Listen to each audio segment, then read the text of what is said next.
Friends, ఇదిగోండి మామిడికాయ తింటున్నాను.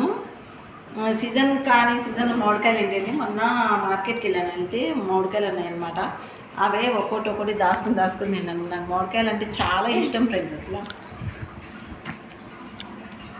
చాలా తీయగా ఉంది. ఈరోజు సండే కదా, మీరు ఏం స్పెషల్ వండుకున్నారు?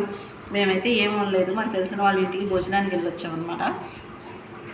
బాగా పెట్టారు, చాలా బాగా ఉంది, చాలా టేస్ట్గా ఉంది. అక్కడ వీడియో తీద్దాం అనుకున్నాను, కానీ ఇంట్లో ఫోన్ మర్చిపోయి వెళ్ళాను అనమాట. చాలా బాగుంది. ఇంకా వచ్చిన తర్వాత ఇప్పుడు 3:30-4 ఫోన్ మర్చిపోయాను కదా, ఇంకా అందుకని వీడియో అయితే చేయలేకపోయాను. ఇప్పుడు ఇంటికి వచ్చి ఇక ఆకలిస్తుంది. అక్కడ మొహమాటంతో కొంచెమే తిన్నాను, ఇప్పుడు బాగా ఆకలిస్తుంది. అందుకని ఇక మామిడికాయ కోసుకొని తింటున్నాను అనమాట. ఇది బంగారాజు, దానికి నాకు లాగానే చాలా మామిడికాయలు అంటే చాలా ఇష్టం అనమాట. అసలు నువ్వు చూసారా ఎలా తింటుందో? హాయ్ చెప్పు. హాయ్. ఇక ఫస్ట్ మనకి